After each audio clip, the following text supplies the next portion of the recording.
Arnaud Portanelli, est-ce que vous êtes aussi positif que nos amis ? Alors, sur le fond, oui, juste pour revenir sur la forme, forcément, ce qui était drôle, c'était de voir quand même que ça va être polémique, parce qu'on emploie quand même des termes qui sont, comme les quotas attachés à la politique migratoire. Forcément, c'est assez explosif comme sujet, d'autant plus que c'est connu que ce terme-là, quota, Macron, pendant sa campagne, était contre.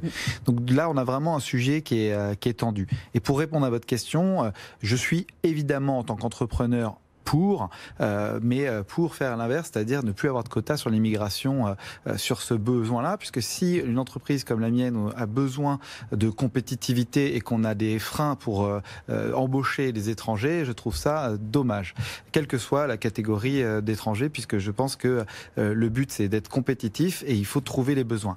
Mais donc je suis pour qu'on puisse répondre sans quotas à ces besoins d'emploi qui sont des emplois, quand je rappelle, c'est de l'immigration professionnelle et non pas à pas confondre justement avec une autre type d'immigration sur lequel je me prononcerai pas parce que c'est un autre sujet.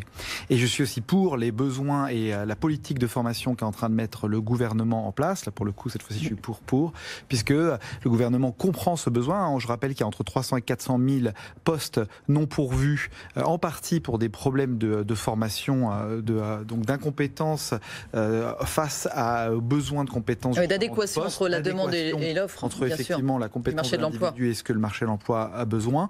Et sur ce point, on ne peut pas nier que le gouvernement fait énormément de choses, y compris la réforme du compte personnel de formation qui arrive le 21, dans quelques jours. Là.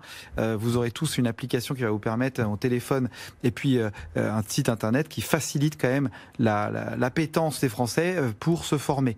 Donc je pense que le gouvernement prend vraiment en main ce besoin et je salue exactement ce que vous avez dit, mes confrères. Il y a une vraie logique d'accompagnement et de communiquer différemment. Les RH de la formation, c'est quelque chose que j'ai trouvé intéressant. Sauf que là, l'idée, c'est vrai, on se dit, la formation, ça va prendre un petit peu de temps, donc allons chercher les gens à l'étranger pour aller plus vite. Mais ce que vous souleviez tous les deux, eh bien, le temps d'aller récupérer tous les besoins dans les territoires, dans les entreprises, finalement, ça risque de prendre autant de temps. Déjà, la fameuse liste dont on parle des secteurs sous tension devrait n'arriver que cet été, donc tout ça va prendre un petit peu de temps. On aura plus de précisions demain du Premier ministre Édouard Philippe, normalement, qui nous précisera un petit peu les choses, donc on ne sera pas sans en reparler sur BFM Business.